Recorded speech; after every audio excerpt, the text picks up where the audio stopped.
Hey everybody, this is Matthew Poes of Poes Acoustics, and I haven't done any videos in a while, so I'm going to do one. This is not scripted, so we'll see how this goes. None of mine are scripted, but this is worse. So this video is going to be on what I look for in acoustic diffusers, and I'm going to show you data in a different way from what you've commonly seen. This is a technique that is making its way through ASTM still, so it hasn't been finalized as a method for uh, defining diffuser behavior, but it will be the new standard. So I'm going to share my screen. Now this uses GLL files. We're going to use a GLL viewer, and we're going to look at different types of data so you can understand. So this is a diffuser from Acoustics First. Now I'm showing you this not to show it as a good or a bad diffuser. This particular diffuser is really meant for flutter echo type issues, and so its performance is going to be somewhat limited.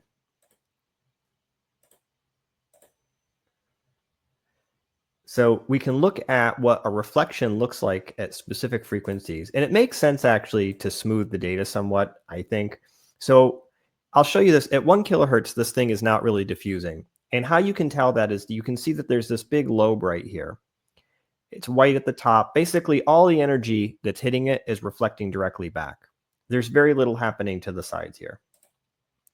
If we were to go even lower, you can see the same thing. And that's the wavelengths are so large relative to this diffuser. But if we were to go higher,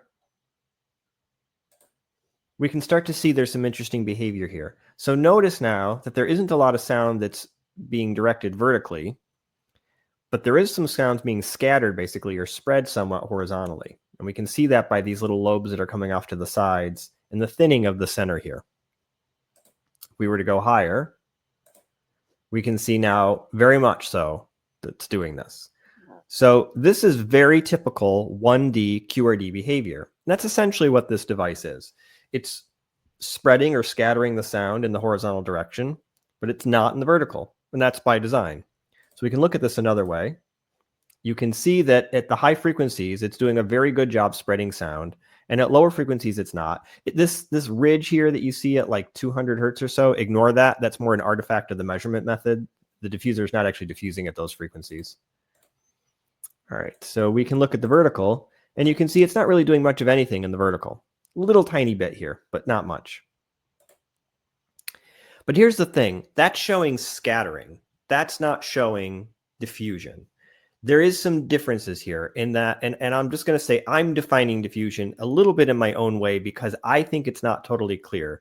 We have concepts of diffusion and scattering that talk about it from the standpoint of essentially breaking up or spreading out the sound wave to create some more even mixing. But I think it has to go beyond that. The mixing actually needs to be in the phase. And so you need to see good phase mixing happening out like around the face of the diffuser and past that. And so you can look at that this way. So at 8 kilohertz, we see a couple things here. There is some high frequency ribbons, if you will, that are not really well diffused, but you see a lot of little thin spikes. Those little thin spikes reflect the phase changing rapidly at different places around the face of the diffuser. This shows relatively good phase mixing at 8 kilohertz. If we were to take it down to 1400 hertz, though, you'll see it doesn't show that anymore. There aren't big spikes. Now, there's big, thick ribbons, if you will. The phase is not really changing much around the face. So this diffuser is not diffusing at low frequencies, but it is at high frequencies. So this Acoustics First product, the Art Diffuser Type B, is a great diffuser for high frequencies. And that's what it was intended for. So let's look at some more. Now, this is another product they make called the Hyper Panel. It's basically different layers of stiff absorbing fiberglass with a hole pattern in it. And this creates something that's kind of like a bad panel. It's their own take. It's meant to be, I would call it more a selective absorber. And you're going to understand better why when we look at it from this standpoint. So if we look at the horizontal, oh, we got to recalculate first. There we go. If we look at the horizontal absorption, you can see there's a ridge down the center. There's no absorption. You can smooth it out just to make it clearer. But you'll see there's no diffusion. There's no scattering of the sound in the horizontal. So you say, well, maybe it's in the vertical. Nope. There really is very little to no scattering in the vertical either. So we go back to the attenuation balloons that we saw before, and at 1 kilohertz, we see what we saw before. At 500 hertz, we see the same thing again. If we go up to around 2 kilohertz, same thing. Oops, didn't mean to do that. If we go to 3 kilohertz, 4 kilohertz. So what you can see is the sound is hitting it and reflecting back. The fact that that lobe is getting smaller or narrower at higher frequencies just has to do with the fact that the wavelengths are getting smaller. And again, this is an absorbing product. So you've got more surface area out to the sides to absorb some of that reflection. So you're getting a reflection off of it. It's fairly narrow. It's going to get narrower and narrower at higher frequencies. That's just the nature of these types of reflections. If we were to go up to like 10 kilohertz, see, it gets like pinpoint 16 kilohertz, really, really narrow. This is just what basically a reflection off of a plate looks like that happens to also have some absorbing properties to it. Now, let's just say we look at the diffusion. Do we see anything in the phase? Do we see anything that looks like diffusion? Yes, actually a little bit, although you would get this off of any plate as well.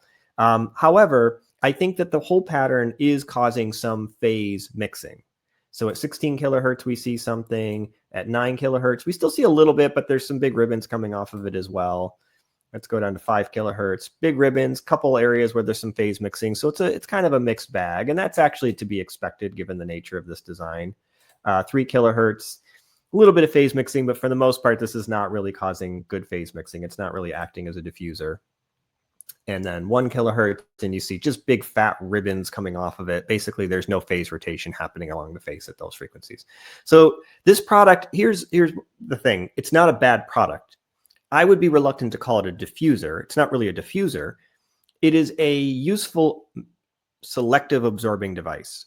I would use this instead of an absorber because we don't really like the idea of just absorbing sound directly. That's not always the best solution. So having an opportunity to actually do something to scatter and phase mix the sound can be good, because what that's doing is it's taking reflections off the sidewalls and it's making those reflections behave a bit more like the reflections that we would see in larger rooms. So it's going to create that perception of larger spaciousness and envelopment.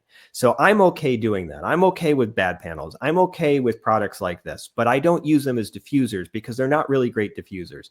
I use them in place of absorbers because in many cases we have a limited amount of absorption we can stick in the room. And if we can make it do more than just straight absorption, that's useful for making the room sound better. Now let me show you, I know you guys are waiting for something better. So this is a real acoustics product. This is a straight standard 1D QRD diffuser.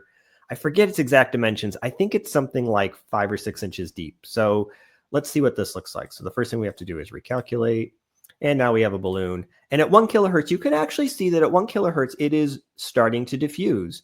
So I'd actually have to go lower to show straight reflections on this one because it's thick enough that there is some. So here you can see that's just a reflection off of the front of it. It's not diffusing at 650 hertz. And I'll just mention most companies overspecify the range of diffusion. That's not diffusing, right? But if we go to 725, it's not really diffusing either. I don't know, let's go to 900. Okay, a little bit to the sides, we're starting to see something. What about 1250? Let's try that, right? Okay, that's diffusion for sure. We're seeing, now I shouldn't say that, that's scattering for sure, but we will see that there is diffusion here too. So you can see that it's starting to spread it in the horizontal, not the vertical. You may have heard people say that they don't really like QRDs. They're not good sounding diffusers, or they're not good diffusers. Let me tell you, they are great diffusers. They are textbook perfect diffusers in a lot of ways. It's overstating it, but they're like really good diffusers. People who don't like QRDs have probably had bad experiences from either bad QRD designs, which are really common, they're not made correctly, or bad implementation of QRDs. They were sitting too close to them. They have a critical distance. All diffusers have a critical distance. And one of the problems with this particular type of QRD is that its critical distance is far enough away from the diffuser that it's not uncommon for you to stick them in places in home theaters that you're sitting too close. If your seats are like 1 or 2 feet from the back wall, you're going to be too close to them. If your ceiling height is 8 feet and you put it on the ceiling directly above you, you're probably a little too close to it. If they're on the side walls directly next to you and your room is only 10 feet wide or 11 feet wide, you might be too close to it. And so all of those can create the experience of bad diffusion. So this is showing good diffusion behavior at these frequencies. And we can keep going and we can keep seeing that it's working well. So actually, let's just look at this. And here we see there's an area of greatest efficiency right around that 1 kilohertz range, but it continues to diffuse in the horizontal above that. It's not like, it's really good. It's very efficient right at that area. And then it's not quite as good at these other frequencies.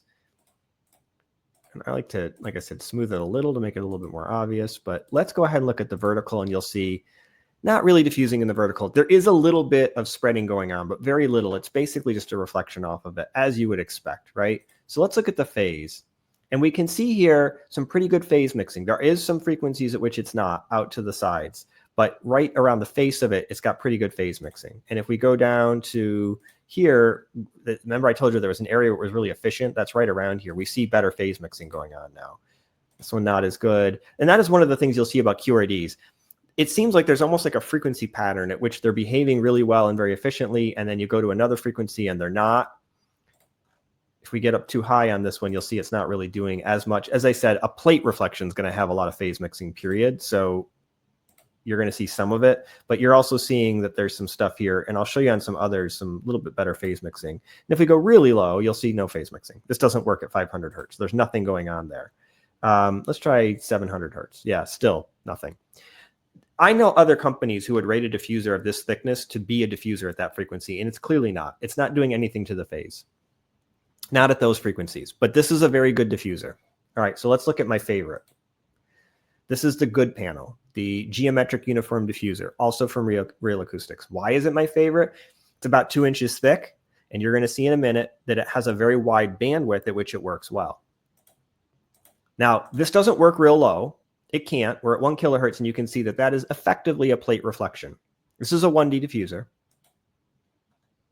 So what if we go to 1200 hertz? We're seeing a little bit of spreading.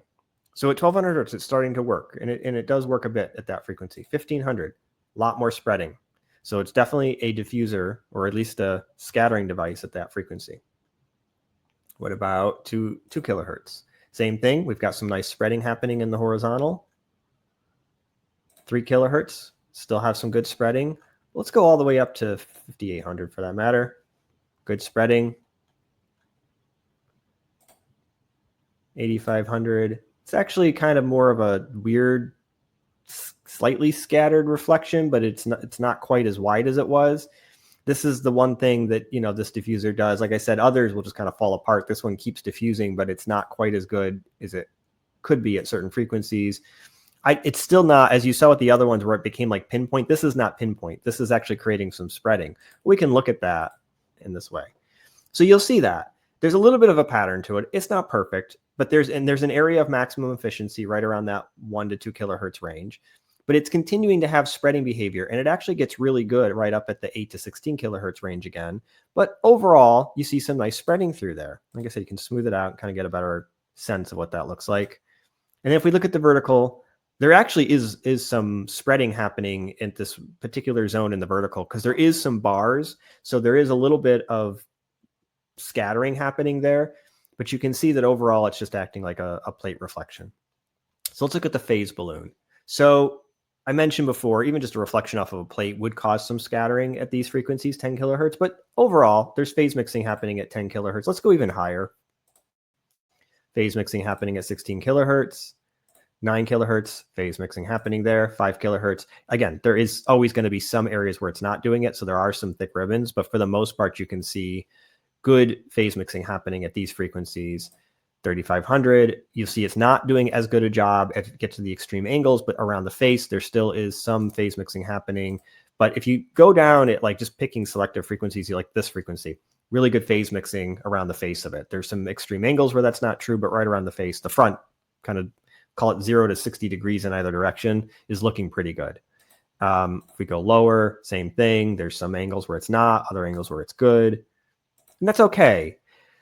The nice thing here is we're not seeing a strong direct coherent reflection happening directly back. So if you place this at like a first reflection point, for instance, in a 2-channel system, it's not going to reflect off the wall exactly the way it hit it. But the nice thing about it too is it doesn't really alter the frequency response all that much. It's mostly spreading the sound out, which is going to weaken the reflection, and changing the phase. It's creating some phase rotation in a somewhat random way, which is the intent of this. And so it's going to increase that sense of spaciousness. So why do I like this so much? as I said, it's under 2 inches thick. And yet we had good behavior from around 1.5 kilohertz or so all the way up to 16 kilohertz. And we didn't see that in any of the other diffusers. That doesn't mean that you can't use other diffusers. In fact, if you need some good performance between, call it 2 kilohertz and 500 hertz, the standard QRDs, but in thicker arrangements, are great. And you can use a mix of this plus QRDs. And then for absorption, like I said, I don't like straight absorption because all it's doing is absorbing. And in fact, there's Floyd Toole pointed this out. There was somebody who did this. I've done this test and I have no idea where the data went.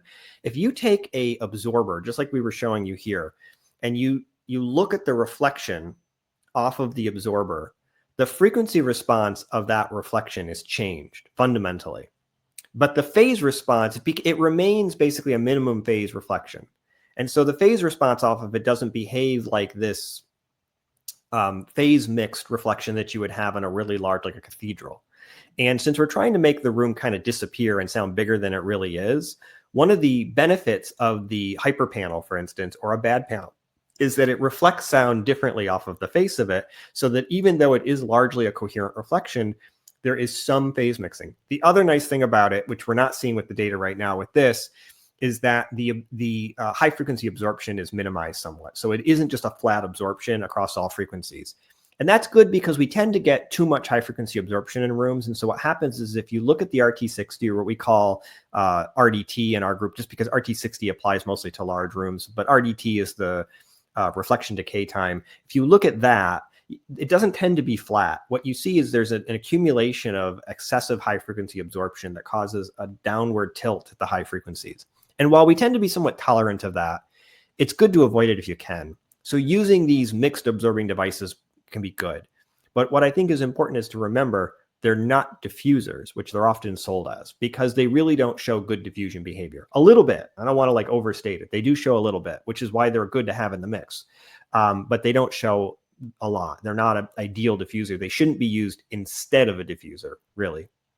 If you want to have good diffusion in a room, you have to use a proper traditional diffuser. And as mentioned, the good diffuser design is right now my favorite of its type. You still have to have a mix, and there's nothing wrong with it. And the companies I showed here are largely good companies. They make good products, and you can utilize them in your rooms to have a good sounding room. But now you kind of get a good sense of when I say I like this diffuser. Well, why do I like this diffuser? Because of what I'm showing you here. The behavior of the diffusers that I prefer tends to be more textbook to what a diffuser is supposed to be. I think probably in a future video, we could even get more into the research behind how we perceive sound in rooms and how we perceive spaciousness and envelopment. And that might help you guys understand a little bit about why I'm making such a big deal about phase. I've had these conversations with other acousticians, and it's interesting. I mean, when people study acoustics and psychoacoustics, it's common to understand the importance of phase for things like our sense of space. But I think we don't think of it in terms of manipulating the reflections in the room. And that's what diffusers really are all about. But I feel like a lot of the discussions we have around diffusers is actually more focused on them behaving as scattering devices. And the assumption is if they scatter, they diffuse. But there are devices that will scatter and they don't really diffuse. And because of that, they weaken the reflection, which is still a good thing, but they're not necessarily changing that perception of spaciousness and envelopment. And so because of that, they're better described, I think, as redirectors than they are as true diffusers. And that's why, as I said, I like to look for devices that behave in a way that create a lot of phase mixing so that we can get that sense of spaciousness and envelopment. I think that this matters for all rooms too. I'll just mention this has come up before. I've made the argument myself, and I think that my argument is correct in a vacuum. It's not correct in the real world. That is, in a high channel count surround system, I don't think the room should be contributing to the sound, because the sound that you're supposed to hear would be encoded in the content. It's surround content. So I'm not talking about two-channel. Two-channel content does not have that information encoded in it. But a multi-channel system does, in theory. Now, we're making a lot of assumptions. One of them is that the movie directors and the sound engineers together correctly created that environment. That may not be true. They may have missed some spaciousness and envelopment cues, and that may have even happened because the room that they were mixing in itself may have had some spatial cues to it because it was acoustically well designed. The other part of it is not every movie has a huge budget and great engineers, and sometimes they do their best, but they don't fully get that. But then there's other stuff too. Like, do you only use it for high channel count surround sound? Maybe you're using it for a soundtrack that's largely 5.1 or 7.1 or 7.1.2, something like that. So if that's true, if you're using it for a 7.1.2 type system, there aren't enough speakers to fully recreate that spaciousness or envelopment that you get. So in that scenario, having the room contribute some can make the room more pleasant and make the experience of the soundtrack more pleasant. But what if it's not surround sound at all? What if it's 2-channel? Well, as I said, there is no spatial environment encoded in the music. The sound of the spatial environment is like you can hear the sound of reverb, but you can't actually hear reverb as it really is in that room that it was recorded in, because that's a 3-dimensional phenomenon. So I argue that your surround system should be acoustically designed to sound good, both for surround and for 2-channel, because inevitably you're going to use the room for both. The other thing too, I'll just mention, is that the room becomes more pleasant, period. So you're going to have periods of time between watching movies and listening to music where you may be just talking to people in the room. And if the room is really, really dead, it can actually be a somewhat unpleasant place to be. In the same way that if it's a highly reverberant room, it can be an unpleasant place to be. And so creating a good acoustic environment makes the room more pleasant and more comfortable to be in. It's why I think this applies outside of theaters, for that matter, and media rooms. It applies to your living room. It applies to your bedroom. I'm not saying you need to, put in these highly engineered acoustic devices, but some level of acoustic engineering in your general living spaces can create a kind of sound comfort that is useful. So anyway, that's my argument for why I think diffusers belong in theaters. And overall, you've now gotten a good sense of what I look for in a good diffuser. So I hope this was helpful. And please keep watching my videos, subscribe to my channel. Hopefully we'll get some more content out. I've actually been talking to some collaborators who are going to come on with me. Many of them, you know these guys, and they've been on other channels before. They're friends. I've just not had StreamYard before, so I haven't had a way to do this. So like my channel, subscribe to my, like my video, subscribe to my channel. Keep asking questions. I appreciate when you guys ask questions. I haven't been able to answer them as much lately, but we'll try to get back on that and look forward to some new content. So thanks, everybody.